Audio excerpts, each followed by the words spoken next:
untuk dipasang selang agar pasiennya bisa dibantu pernapasannya dengan alat ventilator ya. Tapi tetap kita inform konsen juga sama pasien ya. Jadi kita bicara sama pasien walaupun pasiennya nggak sadar, bapak atau ibu, izin saya terawat dulu. Nanti kita lakukan pemasangan intubasi ya. Di sini nanti akan saya masukkan alat ke mulut kita. Posisi penolong ada di atas pasien, tapi kalau bisa tidak ada bed rail ya. Cuman bed ini nggak bisa dilepas ya, jadi nggak ada lepas. Ya, jadi artinya nggak ada bed rail dan pasien tidak menggunakan bantal. Ya, kita lepas bantalnya.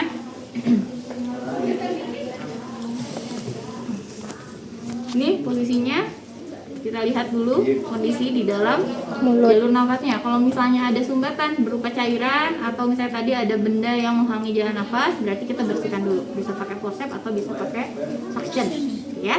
Kalau sudah, nah tadi kita ya ukuran ininya sesuai dengan tadi ukuran opak. Ya misalnya ukurannya yang sedang aja ini, kita kecil aja deh karena ini pentomnya bukan pentom intubasi ya, jadi dia nggak akan masuk semuanya.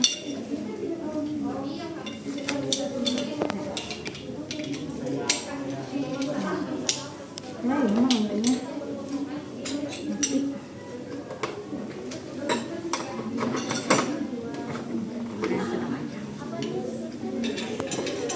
nanti pasangnya kayak gini ya. Nanti semua harus nyoba ya.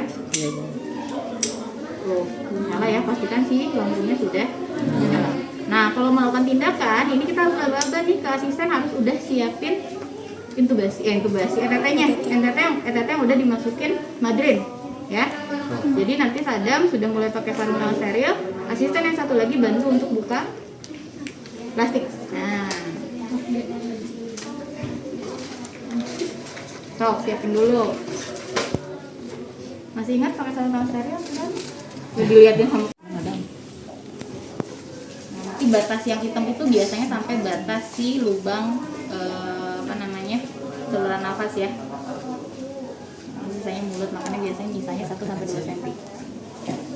Ya 1-2 cm itu di mulut ya, bukan di saluran nafas ya. Jadi di luar mulut. Oke, sekarang kita mulai. Caranya di sini yang pertama kita tadi ya udah suction, udah pakai forceps ya, udah diambil kalau misalnya ada sumbatan, baru kita masukin. Nah, di sini untuk tindakannya biasanya kita pakai tangan kiri dulu, karena di tangan kanan akan mulai masukin ETT-nya, gitu ya.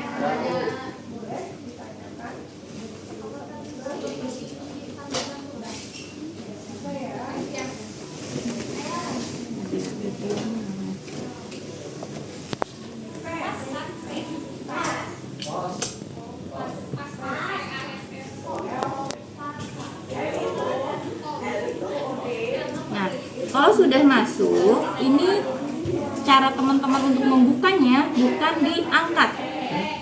Kalau diangkat gini, gigi pasien bisa patah, ya jadi cedera. Jadi caranya bukan diangkat, tapi kita dorong ke bawah. Jadi bukan gini ya, tapi dorong ke bawah, ya. Nah, terus kesampingkan. Kenapa harus dikesampingkan? Karena nanti akan ada selang ETT yang masuk. Sebelum selangnya dimasukin, kita cari dulu. Kalau lubangnya udah ketemu, oke, baru saya ambil ETT-nya. Cukup pegang bagian atasnya aja ya, karena bawahnya steril.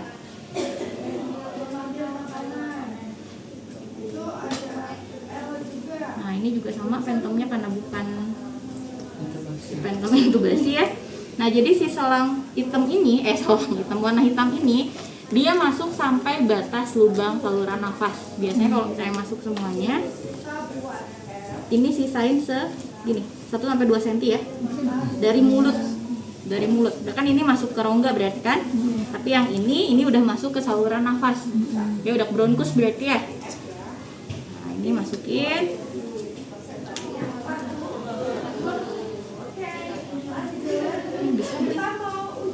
Itu plastik bukan silikon itu. Silikon bu. Nah, kalau sudah, ini kan tersisain ya 1-2 cm ya. Baru kita tarik. Kita tarik. Madrinnya ditarik. Siapkan. Nah, jadi kalau misalnya sudah terpasang, pasien jangan dibiarin kayak gini, ya.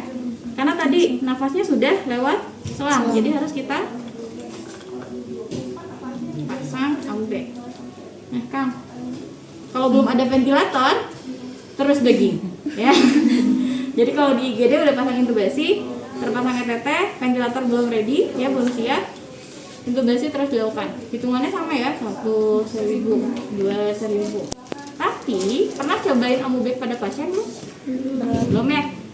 Gak akan sehampang ini, karena nanti kita berlawanan dengan nafas spontannya pasien. Jangan sampai pasiennya nafas ekspirasi keluar, kita mau ngasih. Nah nanti kan ada tubrukan dan ini akan berat. Nah kalau kayak gitu gimana? Jangan dipaksain, kita ikutin nafas pasien. Ya jadi kita ikutin alurnya pasien tapi kita bantu. Jadi ketika dia inspirasi, dikasih. Jadi jangan sampai ada bentrok gitu ya. Kalau bentrok malah jadi cedera. Ya jadi nanti teman-teman kalau di rumah sakit walaupun teorinya 1.000, 2.000 tapi kita ngikutin iramanya pasien. Ya. Nah, kalau sudah seperti ini apa yang dilakukan? Stetoskop dulu. Padahal belum ada kayaknya Bu. Nah, di bawah juga ada. Di mana? Di bawah ada. Udah kelihatan ketika Sadam ngasih nafas, dia akan terlihat ada pergerakan ya. Tapi kita pastikan lagi nih suara nafasnya, ya. Di lapang paru aja langsung. Oke, kalau sudah kita pastikan masuk ke dalam paru-paru, baru kita kasih udara ya untuk memfiksasi biar tidak mudah lepas.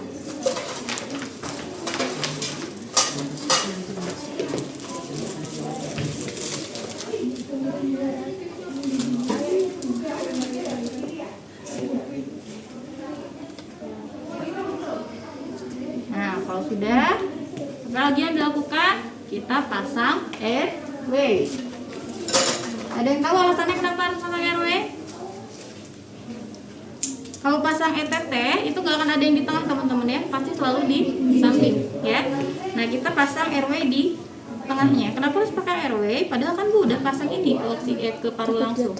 Airway atau OPA ini sebagai penahan biar pasien nggak ngegigit ETT-nya, ya. Pasang.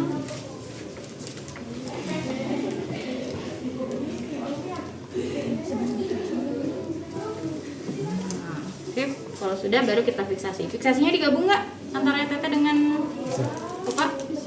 Bisa, jangan digabung ya. Karena nanti kalau misalnya OPA-nya mau diganti atau misalnya ada kondisi oral hygiene ya yang harus dibuka dulu OPA-nya, ETT-nya nggak akan terbuka. Ya. Untuk kupu-kupu ya. Tapi biasanya lebih dari satu ya. Dan biasanya kalau di rumah sakit nggak pakai plester ini, tapi yang putih Pipafik gitu ya. Ini agak panjang ya, jadi bentuk kayak kupu-kupu gitu. ETT-nya tuh sama.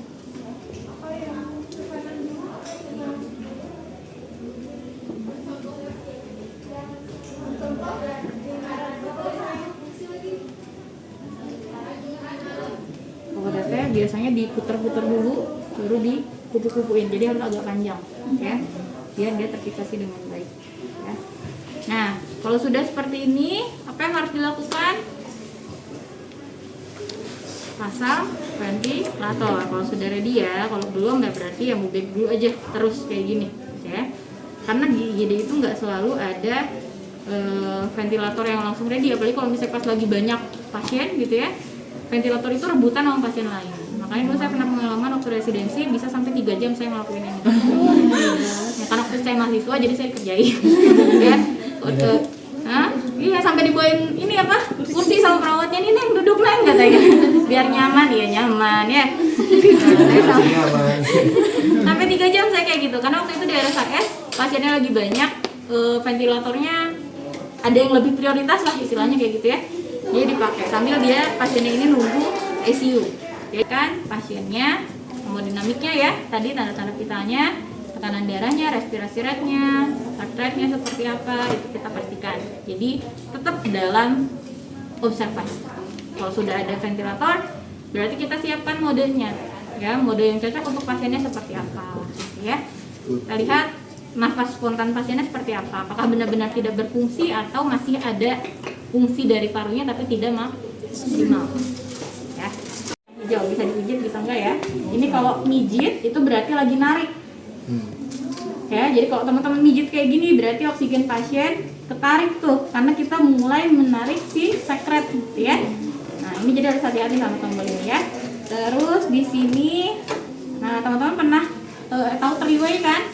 Nah, three-way itu kan ada jalan kapan obat boleh masuk kapan enggak. Nah, sama kayak close suction. Jadi dia di sini ada garis hitam. Kalau misalnya garis hitamnya lurus ke atas, ini berarti si selang bisa masuk. Ya. Tapi kalau misalnya dia nutup, selangnya nggak bisa masuk. Ya, jadi dia tertutup. Nah, tapi alat close suction ini beda merek, beda bentuk. Ya, ada juga yang nggak ada ininya. Ya, jadi dia los aja. Si selangnya bisa masuk kapan aja. Tapi itu lebih beresiko kalau kita nggak hati-hati ya. Kalau misalnya ini bisa masuk kapan aja, terus kita pijit ini dan ini disambung ke suction, berarti oksigen pasien terus ke tarik. Ya, tapi kalau misalnya yang ini karena dia ada sistem penutupnya, jadi resikonya lebih sedikit ya.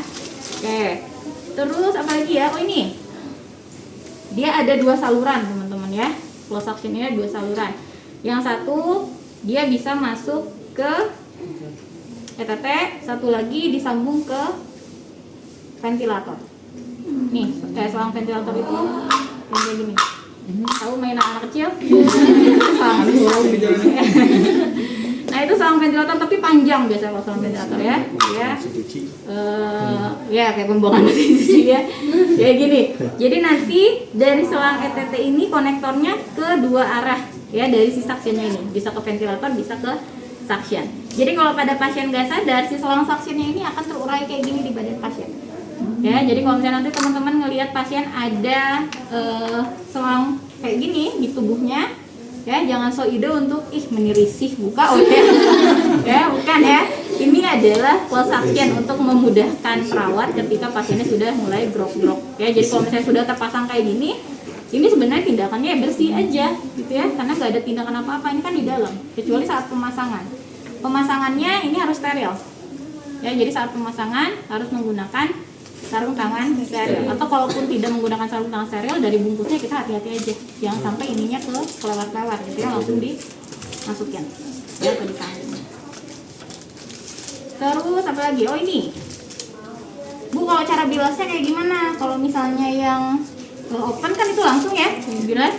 Kalau close suction ini bilasnya pakai sama Aquabides atau NaCl ya. Di sini coba kita buka dulu. Jadi ketika teman-teman mau melakukan tindakan close suction, ini dipasang aja dulu kayak gini. Ya. Tapi jangan dipijit langsung, nanti dipijitnya kalau pas saat mau membilas. Nah, nanti saya jelaskan caranya seperti apa. Jadi ini fungsinya si selang kecil ini adalah untuk pembilasan. Ya. Terus alat-alat yang lain apa? Yang pasti mesinnya, ya. Kalau nggak ada mesinnya, kita nggak akan bisa narik, gitu ya. Oke. Nah, terus apa lagi ya? Ini tindakan. Oke. Close suction ini biasanya dipasang ketika pasien sudah terpasang intubasi. Jadi langsung. Kalau udah pasang intubasi, biasanya minta ke depo untuk sekaligus disiapkan close suction. Jadi tindakannya biasanya yang harus teman-teman pahami adalah bukan pemasangannya ya. Udah pemasangannya mah tinggal stop gitu ya, beres gitu ya. Karena ini udah beres semuanya. Tapi ada ininya apa? Teknik penggunaan si close suction-nya seperti apa. Ya, jadi sebetulnya tidak harus steril karena tindakannya bersih sebetulnya. Cuman yang steril itu ketika masukin atau nyambungin si close suction dengan ETT-nya. Ininya yang harus steril. Ya, jadi udah dipasang. Oke, kita mau coba? Yuk, mundurin ini sini. Ada perubahan atau dari suara nafas. Makanya biasanya kita kaji dulu suara nafasnya. Misalnya ketika dicek, oh terdengar suaranya rohing misalnya ya, baik, berarti harus dilakukan close suction. Nah, tapi pada pasien-pasien yang terintubasi tidak selalu menggunakan close ya, jadi mereka disiapkan juga untuk open suction-nya, untuk di bagian luar sini. Karena kalau close suction cakupannya ke bawah, ke dalam, jadi dia ngikutin selang si ETT ini sampai ke paru-paru. Ya, Jadi narik sekretnya sampai ke paru-paru. Tapi kalau open suction itu di bagian mulutnya aja. Mulutnya aja. Ya, paling di bagian si opaknya juga dibersihkan. Ya. Oke, misalnya sudah terdengar ronki, berarti kita akan melakukan tindakan suctioning. Yang kedua, teman-teman pastikan mesin suctionnya nyala. Nyalain, Neng.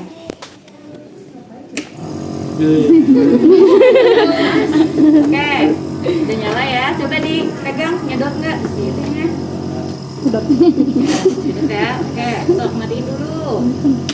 Oke, suction udah nyala. Berarti boleh kita sambung ya, tapi jangan dulu dinyalain.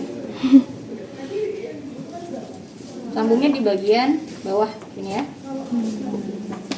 Nah, ini ya, udah sambung. Jangan main pijit ini dulu ya, tapi udah mesinnya juga belum nyala ya. Kita pasang.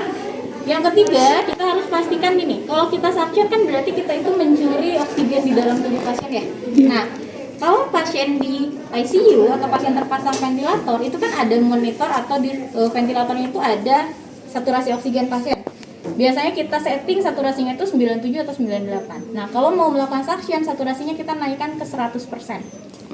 Ya, jadi kita maksimalkan dulu sih ventilasinya, hiperventilasi dulu gitu ya sampai 100%. Karena nanti pasti ada yang keambil sama kita ketika melakukan suctioning. Jadi kita ambil 100% dulu.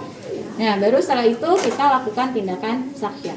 Tindakan suction hanya boleh dilakukan tidak lebih dari 10 detik. Kalau bisa 6 detik aja. Maksudnya sangat menarik ya.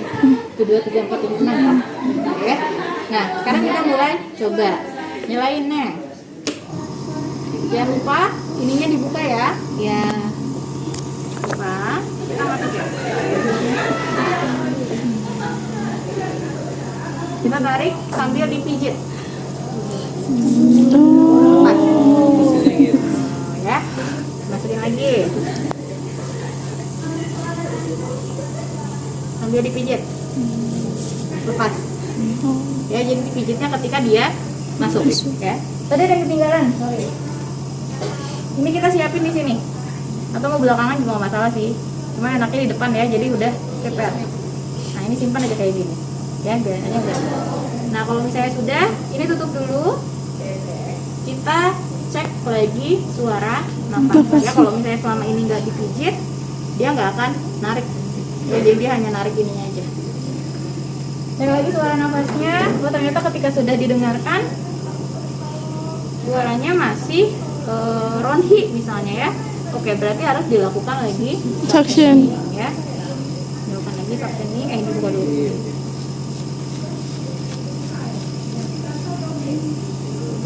Nah, kita tarik dulu. Nah, ya, jadi ketika ditarik dipijit, ketika sudah selesai dilepas ya. Oke, sudah misalnya sudah selesai suara nafas sudah aman. Baru kita hentikan tindakan dengan cara tutup dulu ininya, jangan lupa. Nah, kita kan harus membilas nih. Ini kan banyak sekret ya. Tapi yang di dalam yang dibilas ya, kalau di luar nggak akan bisa kita bilas. Jadi kalau teman-teman ngelihat close suctionnya sudah ada nempel-nempel di sini bagian luarnya, itu biasanya nanti akan diganti kalau sudah keruh banget ya. Cuman minimal yang harus kita bilas adalah dalam selangnya, karena nanti dia yang akan masuk ke dalam paru-paru ya. Caranya di sini tadi ditutup ya. Iya. Ini udah ditutup, berarti nanti akan masuk ke selang. Ini kita pijit, baru ini kita masukin. Keluar kan? Udah? Oh. Ya.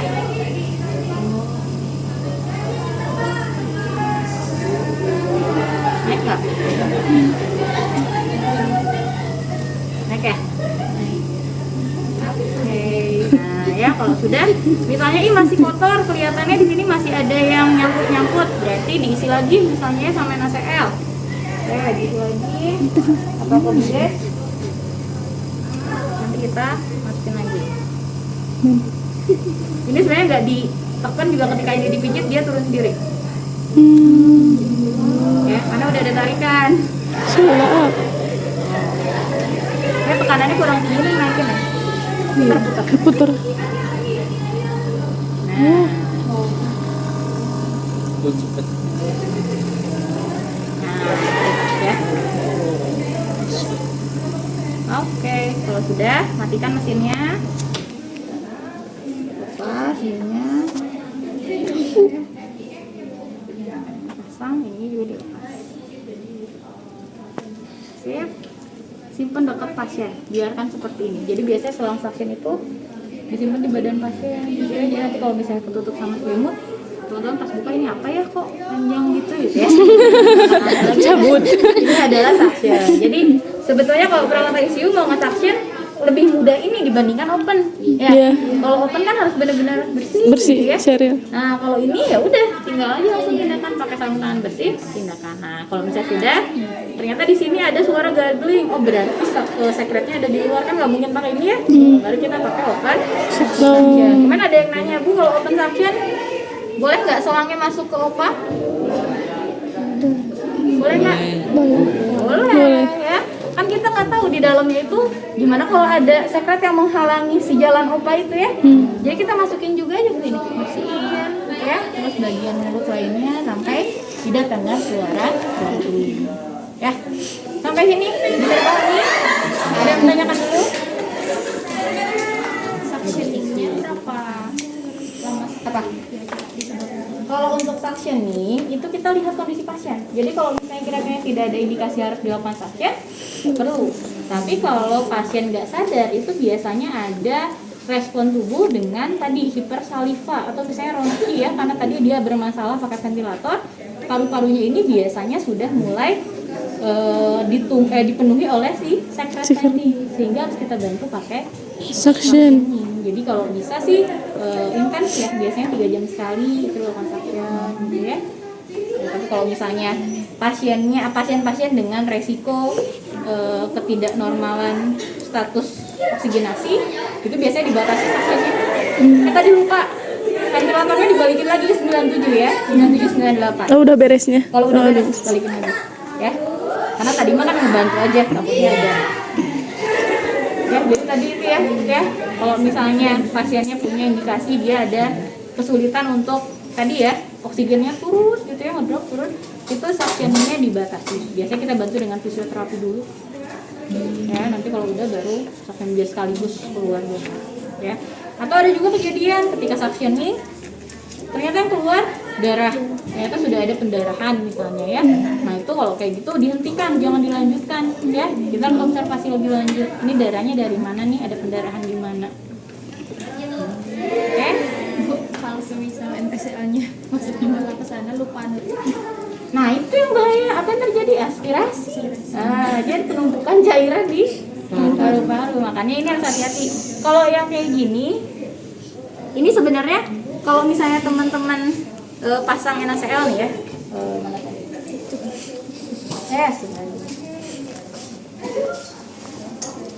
Nih, kalau teman-teman masang kayak gini, ini kalau saya contohin dikit. Kalau ini kita kasih, ini akan masuk sini loh. Tuh. Ya. Jadi kalau misalnya mau ngasih bilasan, walaupun misalnya pada kondisi close suction-nya tuh nggak ada freeway-nya, nggak ada batas ininya gitu ya, penutup pembukanya, pastikan teman-teman mijit ini nih. Iya, tapi kalau mau mijit ini pas ada air, jangan sampai mijit terus pas airnya nggak masuk, maka yang keambil udara dari sini. Tapi kalau kita sambil ngasih air, maka yang ketarik itu ya airnya. Ya, jadi butuh konsentrasi, teman-teman harus jangan sampai salah gitu. Langsung ke cover ya. Iya. Ini dipijit aja, ini kelupaan, atau ini dipijit, ini nggak dipijit, jadi terus pasiennya ketarik gitu ya. Nah makanya ini sih lebih safety sebetulnya dengan adanya si freeway ini. Jadi teman-teman tidak terlalu riskan ketika ini terus dipijit gitu ya, tapi kan ini nutup, jadi nggak akan ngambil si oksigen ini. Dan di sini kan tetap terpasang ventilator, jadi pasien tetap dapat nafas dari sini gitu ya, bantuan ventilator dari sini. Biasa kayak gini nih, kalau misalnya di rumah sakit ini tuh ada kayak besi di sini ya, besi. Nanti si selang ventilatornya itu disangkutin kayak gini. Jadi si EKT-nya itu naik ke atas. Ini sisi tersebut. Ya. Ini bentuk kondisi pasien di ruangan. Oke, Sengaja masuk bisa di suction. udah bisa ke dalam gitu. Airnya langsung di suction kalau bisa. Tapi kalau misalnya ternyata sudah banyak, misalnya masuknya 1 squid, untuk squidnya tuh kalau yang kecil, ini squid yang besar gitu ya, biar sekaligus senang ngebilasnya. Itu yang agak sulit. Nah tapi biasanya langsung observasi ya jauh apakah ada perubahan hemodinamik gitu ya, ya. Jadi ini mudah tapi riskan, ya, jadi harus hati-hati banget ya untuk melakukan tindakan close up. Ya, jadi teman-teman harus konsentrasi ketika melakukan close up action, harus tahu urutannya apa tadi, mulai dari naikin saturasi, cek mesin saksennya, gitu ya, terus nanti di akhir setelah selesai observasi si lendirnya ya, sekretnya, volumenya, warnanya itu kayak gimana, ya. Oke, ada lagi yang tanyakan? Jangan. Oke, sekarang teman-teman coba ya.